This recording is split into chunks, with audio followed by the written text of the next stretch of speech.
এয়া মন কৰক, যোৱাটো শনিবাৰে আপোনালোকক দেখুৱাইছিলোঁ, মানে সাপ্তাহিক বজাৰ আছিলে। 20 কেজিমান ভোট জলকীয়া ল'লে। এইটো নিমখত দি থৈছোঁ, এইটো থৈছোঁ। এইফালে এইখিনি হৈছে ছজিনা পাত, শুকুৱাই পেলাই এনেধৰণে বৈয়ামত থৈ দিছোঁ।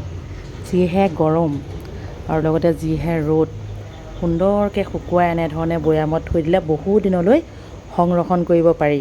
লগতে ছজিনা পাত, বেমাৰ কাৰোবাৰ হৈছে নহৈছে কোনো কথা নাই, সকলো মানুহে খাব লাগে। ছজিনা পাতে কলেষ্ট্ৰলটো কমায়, কলেষ্ট্ৰল কমাৰ লগে লগে হাই প্ৰেছাৰটো কমিয়ে যাব, নহয়নে বাৰু? মই বিশেষকৈ হাই প্ৰেছাৰৰ বাবে খাওঁ।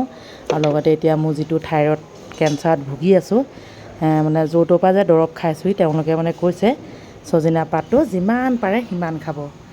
আৰু এক পাচি মানে ৰ'দত দি থৈছোঁ, সেইখিনি ইয়াতে ভৰাম। আৰু বাকী এইকেইটা এনেকৈ নিমখত যিকোনো বস্তু থ'ব পাৰে, আম, ভোট জলকীয়া, মানে আচাৰ বনোৱা সামগ্ৰীবিলাক এনেধৰণে যদি থৈ দিয়ে নহয়, বহু দিনলৈ সংৰক্ষণ হৈ থাকে। সেয়েহে ভিডিঅ'টো বনাই আপোনালোকক দেখুৱাইছোঁ। আৰু আছে, দেখুৱাই আছোঁ, ৰ'ব দেই।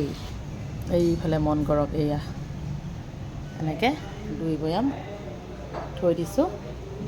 এইটো খৰিচা টেঙা, এইটো হৈছে ভোট জলকীয়া। এইটো থোৱা দিন হ'ল, সেয়েহে অলপ নিমখখিনি মানে গলি ইয়াৰ তলত পানী হৈ গৈছে। বহুতে সুধিছে যে এনেকৈ পানী হ'লে বেয়া হ'বনি? একো বেয়া নহয়, বহু দিনলৈ ভাল হৈ থাকিব। আপোনালোকে পাৰিলে এইবিলাক কৰিব। এইফালে পৰুৱা আহিছে দেই, নিমখ খাবলৈ পৰুৱা আহিছে নেকি ঠিকান নাই।